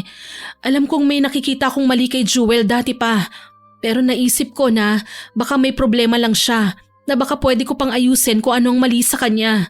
Pero napagtanto ko po na kahit nga kayo, ang magulang, hindi niya magawang makinig sa inyo Ano pang silbi ng pagsisikap ko na mabago siya? Akala ko, kaya kong kontrolin ang anak ko. Nahihiya ako sa iyo, Avril, dahil napakaraming magagandang bagay ang ibinigay mo sa amin. Lumalabas na walang utang na loob si Jewel, pero hindi ko na yun kayang konsentihin. Mang Ricardo, anak niyo si Jewel. Kahit papano may pananagutan pa rin kayo dahil hindi pa siya lubusang matatawag na independent. At sigurado po ako, kayo bilang ama ang makakahanap ng solusyon. Ilang beses ko nang sinubukan yun, Iha. Pero bigo ako. Matigas ang ulo ni Jewel, Avril. Ilang beses na siyang nagbigay ng problema sa amin. Alam mo bang nitong nakaraan, nagkasala siya sa isang guro sa probinsya kung saan siya nag-aaral. Kaya napilitan silang umalis at pumunta rito sa akin. Hindi ko naman po alam kung anong punot dulo ng lahat ng ito eh. Pero pagdarasal ko na lang po na sana magkaayos na kayo. Paano ka, Iha? Kung hindi dahil kay Jewel, hindi kayo magkakasara ni Jake. Hayaan na po natin yon, Mang Ricardo. Kung tutuusin, may kasalanan din naman si Jake eh. Ilang beses ko pa siyang tinanong kanina, pero wala siyang sinabi. Pero kung hindi pa naging tapat sa akin si Siyang Loling, hindi ko po malalaman kung anong totoo. Tinapik ako ni Siyang Loling sa balikat. Natapos ang hapunan namin na malungkot at tahimik. Ang bala ko sana magkulong lang sa kwarto ng gabing yon, Miss Winnie. Kaso, kumatok si Siyang Loling at pumasok. Dinalhan kita ng maiinom, Iha. Pakilagay na lang po dito sa bedside table, Chang. Iha, pasensya na sa gulo na ginawa ni Jewel. Ako mismo na tsahin niya. Nahihiya. Sana hindi ito makasira sa magandang samahan natin. Chang, wag naman po kayong ganyan. Para naman pong hindi niyo ako kilala. Nagagalit lang ako ngayon dahil nasaktan po ako. Pero alam niyo po na bukas, pipilitin kong maging maayos. Hindi ko alam kung matatawag ka bang martir o sobrang bait mo lang talaga. Dahil kahit ginawan ka ng kasamaan ng pamangkin ko, naging mabuti ka pa rin. Isa po ito sa tinuro sa akin ng mga magulang ko, Chang. Kapag may nangyaring trahedya, maging kalmado. Kung kailangan umiyak at magwala, gawin ng pang-isahan. Kinabukasan po magiging kalmado na. Pilitin maging okay ang lahat. Pero alam mo, Iha, hindi ako mapakali. Bakit naman po, Siyang Loling? Ayokong pakawalan si Jewel nang hindi ko siya binibigyan ng leksyon. Ano naman po ang gagawin natin? Ipapakulong si Jewel? Hay nako, Chang, siguro pwede nating gawin yon, pero parang ang dami pa nating kailangan isipin at isakripisyo para mangyari yon. Tsaka naaawa po ako kay Mang Ricardo eh. Ayoko po siyang bigyan ng problema. Huwag kang mag-alala, Iha. Hindi natin palalalain ang sitwasyon niya. Ano pong ibig niyong sabihin? Halika, Iha. May ipapakita ko sa'yo. Napakunot ang noo ko, pero sumunod pa rin ako. Hindi ko alam kung bakit, pero kinakabahan ako habang sinusundan ko siya papunta sa kwarto niya. Pagdating namin sa pintuan, saglit siyang huminto. Tumingin siya sa akin, parang tinatansya kung handa ba akong makita kung ano ang nasa loob. Huwag kang matakot, Iha. Pagpasok ko, kaagad kong napansin ang kakaibang amoy, halo ng usok ng kandila at kung anong halaman na hindi ko maipaliwanag. Hindi ito katulad ng amoy ng ibang kwarto sa bahay kasi parang hawig ng insenso eh. Ilang kandila ang sinindihan niya sa iba't ibang sulok ng silid. Sa gitna, may maliit na lamesa na puno ng kung ano-anong bagay, mga garapon na may lamang mga tuyong dahon, mga insekto at mga lumang papel na may nakasulat na hindi ko maintindihan. Chang, ano po ito? Matagal ko nang tinatago ito sa inyo. Ayoko na sanang gamitin ng mga ito eh, pero hindi ko ugaling tumingin na lang kapag may taong sinasaktan. Chang, huwag niyo pong sabihin na… Oo, Iha. May alam akong paraan para turuan ng leksyon si Jewel. Chang, pangkukulam po ba ito? Sandaling natahimik ang ginang. Tanging hininga lang ang maririnig. Hindi lahat ng pangkukulam para makapanakit, Iha. Minsan, ginagamit ito para iparamdam sa isang tao ang bigat ng kasalanan niya. Diyos ko, pero hindi po ba delikado yan? Mas delikado ang taong walang takot gumawa ng mali, Iha. Lalo na ang mga kagaya ng pamangkin ko. Napatingin ulit ako sa mesa. Sa isang sulok, may nakita kong maliit na piraso ng tela, parang punit na damit. Bigla kong naalala, suot yun ni Jewel kanina. Nanlamig ang buo kong katawan. Chang, paano niyo po nakuha yan?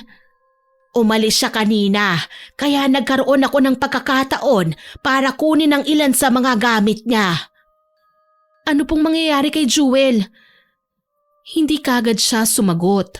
Sa halip, kumuha siya ng isang kandila at sinindihan pa ito. Konting bangungot lang naman para magtanda siya. Gusto mo ba talagang matuto siya o gusto mo lang gumante? Parang biglang bumigat ang hangin sa paligid. Hindi ako kagad nakasagot. Dahil sa kauna-unahang pagkakataon, napaisip ako, hanggang saan ba talaga ang kaya kong gawin? Hindi po ako masamang tao, Miss Winnie. Pero ng mga oras na yon, parang gusto kong gumante. Napalunok ako. Nanatili akong nakatayo habang pinagmamasdan si Tiyang Loleng. Dahan-dahan siyang lumapit sa mesa at inayos ang mga gamit. Kumuha siya ng isang maliit na mangkok tsaka naglagay ng kung anong pulbo at tuyong dahon. Sumunod, sinindihan niya ang isa pang kandila at inilapit yon sa gitna. Umupo ka dito sa tabi ko, iha. Huwag kang gagalaw hanggat hindi ko sinasabi, ha? Sige po. Chang, sigurado po ba kayo rito? Minsan, iha, kailangan natin bigyan ng leksyon ng isang tao para matuto. Matagal ko na talagang gustong gawin ito kay Jewel pero ngayon lang ako nagkaroon ng pagkakataon. Kinakabahan po kasi ko eh. Huwag kang matakot, nandito ako. Ipinatong niya ang tela sa ibabaw ng mesa. Kumuha siya ng maliit na karayom at marahang tinusok yun sa tela. Napakagat ako sa labi. Hindi po ba masama ito? Huwag kang mag-alala, hindi ko siya papatayin. Pero hindi ko rin hahayaang makalimutan niya ang ginawa niya. Kahit papano, kinikilala ko pa naman siyang pamangkin. Dahan-dahan niyang pinikit ang mga mata niya. Tinaas niya ang dalawang kamay at doon nagsimula ang orasyon. Mahina sa una pero unti-unting lumalakas ang boses niya. Habang sinasabi niya ang mga salitang yon, napansin ko na ang mahinang umihip ang hangin kahit walang bukas na bintana. Sumasayaw ang apoy mula sa kandila, parang may sariling buhay. Gusto kong pigilan ng matanda pero hindi ko maibuka ang bibig ko. Nagsisimula na ang sumpa. Dahan-dahan ko na itong nararamdaman na tinutumbok ang kinaroroonan ni Jewel. Papasok ito sa kanyang katawan. Sisiksik sa mga kuko at eepekto sa loob ng 24 oras. Hindi ko alam kung paano ko pa nagawang bumalik sa kwarto ko pagkatapos ng nangyaring ritual, Miss Winnie. Basta ang alam ko lang, para akong wala sa sarili nang bumangon kinabukasan. Maaga pa lang, abala na ang buong kabahayan. Iisang selebrasyon na lang ang ginanap, ang Thanksgiving at ang debut party ni Jewel. Kahit wala na siya sa bahay, tinuloy pa rin namin ang plano dahil marami ng bisita ang inaasahan. Gusto ko rin siyang makita para magkaroon ng part 2 ang sabunutan namin. Tahimik akong nagpaganda sa isang kwarto sa hotel kung saan ang venue, pero wala akong maramdaman na excitement. Sa halip, kabado at magulo ang isip ko lalo na sa nangyari kagabi. Sana walang mangyaring masama. Huwag kang mag-alala at magiging ayos lang ang lahat, iha. Pagdating ng gabi, nagsimula na ang programa. Isa-isa namang dumating ang mga bisita. Puno ng ilaw at dekorasyon ng buong venue. Maririnig ang mahihinang tugtog ng musika at usapan ng mga tao. Sumisilip-silip lang ako sa Thanksgiving party. Maliban kasi sa akin, may pinagkakatiwalaan din naman ako na pwedeng mag-facilitate ng party. Mas nag-focus ako sa birthday celebration ni Jewel. Naririnig ko ang palakpakan ng mga tao. Isa-isa nang tinatawag ang mga lalaki na magbibigay ng roses. Nakaupo lang ako sa gilid, tahimik na pinanonood ang nangyayari. Hanggang sa tawagin ang pangalan ni Jake. Ano? Ang kakapal talaga ng mukha nila. Pagkatapos nila akong pagtaksilan, nagawa pa talaga nilang magpakita rito ng magkasama. Hayaan mo, iha. Huwag mo nang problemahin ang pamangkin ko. Bigyan natin siya ng pagkakataon na magsaya ngayon. Dahan-dahang lumakad si Jake papunta sa gitna. Maayos ang suot niya pero hindi niya maitago ang kaba sa mukha niya. At ang kasunod niya, si Jewel. Parang binuhusan ako ng malamig na tubig. Nakatayo siya sa gitna, nakasuot ng gown, parang walang nangyari kagabi. Nakangiti pa siya, parang wala siyang ginawang katarantaduhan kagabi. Ang akala ko hindi sasama ang loob ko kapag nakita ko silang magkasama, pero biglang kumulo ang dugo ko. Anong ginagawa niya dito? Akala ko ba umalis ka na? Bakit? Party ko to ha, ate. Natural lang na nandito ako. May gana ka pang bumalik pagkatapos ng ginawa mo? Abril, wag dito. Pag-usapan natin to. Tumahimik ka! Hindi ka pa ba nakontento? Kahit sa harap ng maraming tao, kaya mo pa rin akong lokohin? Ikaw kasi ate, ang damot mo eh. Oo nga pala, nagli-live-in na kami ni Jake. Walang iya ka? Bigla akong sumugod sa kanya, pero mabilis akong napigilan ng mga tao sa paligid. Sinubukan kong magpumiglas at tinapakan ng paa ng ilan sa mga kalalakihang humawak sa akin. Wala akong pakialam kahit mukha na akong basagulera dahil sa ginawa kong eksena. Total naman, gastos ko ang party na to eh. Galing sa bulsa ko ang pinamili sa mga materyales, sa catering, sa dekorasyon at kaya naman may karapatan akong sirain ang araw na to. Ah! Aray! Ano ba? Siguro, kulang pa sa kakapalan ng mukha mo ang kapal ng cake na to. Abril, tama na. Lubayan mo ako! Taksil! Inginudngud ko ang mukha ni Jewel sa cake. Nagsinghapan ng mga tao. Halos hindi sila makagalaw dahil sa galit ko. Saglit kong binitiwan si Jewel. Nang iahon niya ang mukha niya sa cake, nagulat ako dahil nag-ibang kulay ng mukha niya. Namumutla siya. Teka, bakit ganito? Ano na naman yan? Drama mo yan? Para magmukha akong masama at ikaw ang biktima? Avril, iha! Sinabi ko naman sa'yo, hayaan mo na siya. Mga taksil ang dalawang ito eh. Ang sakit! Ang sakit ng tiyan ko! Jewel, ano nangyayari sa'yo? Hindi ako makahinga. Napahakbang ako para sumilip. Hindi ko alam kung lalapit ba ako o hindi. At sa isang iglap, bigla siyang nagsuka. Nagulat pa kaming lahat dahil dugo ang sinuka niya. Nangyayari na, iha. Hindi pwede. Napatingin ako kay Chang Loleng na nakatayo sa likod. Tahimik lang siya. Nakatingin lang siya kay Jewel. Tulong! Tumawag kayo ng ambulansya! Sobrang bilis ng pangyayari, Miss Winnie. Isinugod namin si Jewel sa ospital pero walang masabing findings ang doktor. Halos mamutla ako nang makitang nagtatakbo papunta sa nakahigang dalaga si Mang Ricardo. Anak, gumising ka anak. Patawarin mo ko. Anak, kasalanan ko ang lahat ng ito. Chang, yan ang sinasabi kong leksyon. Ano po bang eksaktong ginawa niyo? Hindi yan ang totoong kulam, kundi ang nasa panaginip niya. Ang ginawa natin kagabi pa talaga umepekto sa kanya, iha, sa pamamagitan ng panaginip. Nakikita niya ang pwedeng mangyari sa kanya kapag pinagpatuloy niya ang pagiging inggitera. Pero bakit po siya nagsuka ng dugo? Ang ibig sabihin niyan, tahimik siyang nagsisisi pero nahihiya siyang aminin. Nalulungkot po ako para sa kanya. Huwag kang malungkot, iha. Dapat lang din maranasan niya yan. Umiiyak na lumingon si Mang Ricardo kay Chang Loleng. Alam ko kung ano ang kakayahan natin. Pero sana, huwag mo nang palalain ang sitwasyon ng pamangkin mo. Huwag kang mag-alala, kuya. Hindi naman malala ang ginawa ko sa kanya eh. Pero sana, simula na ito para magbago siya. Malungkot na tumango si Mang Ricardo sa sinabi ni Chang Loleng. Pinilit niya akong umuwi sa bahay. Hindi talaga humingi si Jewel ng tawad sa akin kahit nung nagising na siya at nangihina. Pero may pag-asa naman daw siyang gumaling, yun ang paliwanag ni Chang Loleng. Tinanggal na niya ang kulam.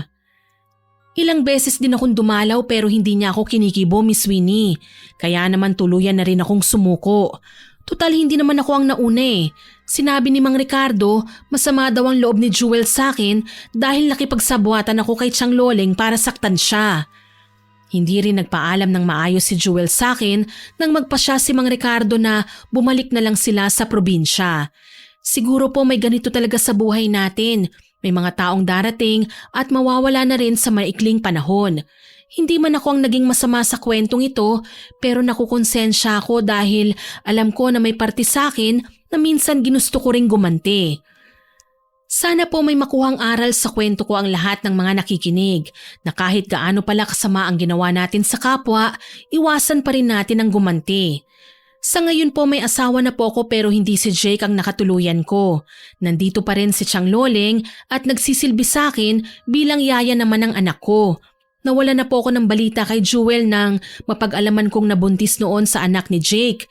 Masakit man po pero may mga bagay talaga na kailangan nating tanggapin at iwasan na gawin ang pagkakamaling nagawa ng iba, yun ay ang angkinin ng hindi naman talaga sa atin.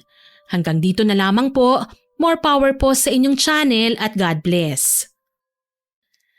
Sana po ay nagustuhan niyo ang binahagi kong kwento. Maraming salamat po sa lahat ng nakinig at nagkomento. Sana po sa susunod na upload ko abangan niyo pa rin po at huwag kalilimutang mag-subscribe, like, share and comment sa mga upload natin. Para po mabilis niyong makita kung may bago tayong upload, pindutin niyo lang po ang notification bell para lagi kayong updated. Aasahan ko pa rin po ang inyong suporta ha. Ang goal po natin maka 100k subscribers po tayo. Siyempre po sa tulong po ninyo. Muli, ako po si Miss Winnie na nagpapasalamat sa inyong walang sawang pakikinig.